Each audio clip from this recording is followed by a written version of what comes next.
Alors moi, je ne suis pas comme réserviste affecté à l'IRCGN puisque j'appartiens au cabinet du directeur général. C'est là que sont organisées en fait les grandes manœuvres de la gendarmerie. Et aujourd'hui, si on reprend ces grandes manœuvres en matière informatique, effectivement l'IRCGN, mais aussi le pôle national de cybersécurité, sont à la manœuvre. Et ce que je voulais dire, ils sont à la manœuvre beaucoup sur un sujet d'éducation et de prévention, puisque finalement le risque, d'où vient-il? Il vient du développement massif du télétravail, et donc finalement du fait que tous les télétravailleurs, via leur ordinateur portable à la maison, sont amenés, dans le cadre du télétravail, à faire de nombreuses visioconférences, à échanger de nombreux documents. J'évoquais l'application Zoom, qui a connu un succès fulgurant, mais qui a connu aussi des problèmes de sécurité dès la montée en puissance des téléchargements. On a évoqué dans la presse le Zoom bombing, c'est-à-dire l'accès intrusif à des visioconférences. Donc aujourd'hui, sur ces sujets-là, la gendarmerie elle est à la manœuvre, comme je l'indiquais, énormément sur le domaine préventif.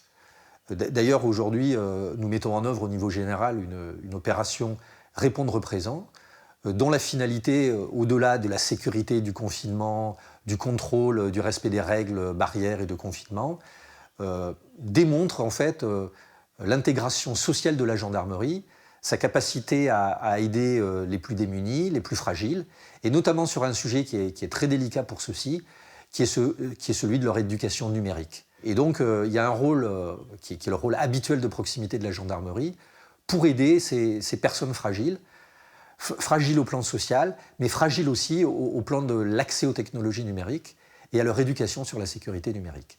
Et puis ensuite, mais ça vous l'imaginez, dans une institution aussi importante, on a des moyens extrêmement lourds, plusieurs milliers de cyber-enquêteurs, parce que là aussi, au-delà des cyberattaques, on a énormément de tentatives d'intrusion, rançongiciels. C'est ces emails que vous recevez, et vous avez l'impression qu'il s'agit de votre banquier ou de la sécurité sociale. Et en fait, la finalité, c'est vraiment de capter vos données personnelles. Donc là aussi, y a un rôle extrêmement important. Moi, j'aimerais ajouter, par la proximité que j'ai avec le directeur général, le major général et l'équipe du cabinet, c'est que la stratégie générale de la gendarmerie, dite Jean 2024, a déterminé 4 axes de sécurité. 3 sont assez classiques, c'est la sécurité du quotidien, c'est la sécurité des mobilités. Sécurité en temps de crise, mais on est en train de la vivre dans des conditions dégradées. Et puis nous, on met en avant la sécurité des nouvelles frontières, c'est un axe très fort de la vision du directeur général, et qui touche 3 thèmes qui sont vraiment au cœur de cette actualité. La sécurité numérique, cybersécurité, la sécurité sanitaire, et évidemment, c'est un axe très fort aujourd'hui des missions de la gendarmerie, et puis aujourd'hui et demain surtout, la sécurité de l'environnement.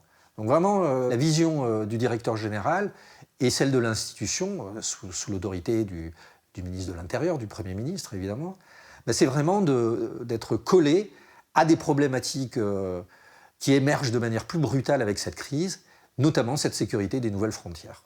Et donc on travaille, on développe de nombreuses stratégies, on dit manœuvres dans le langage militaire, pour essayer d'accompagner la population de la manière la plus efficace possible, dans le cadre de notre ADN militaire, c'est un point qui est très important, et puis de notre ADN de proximité évidemment.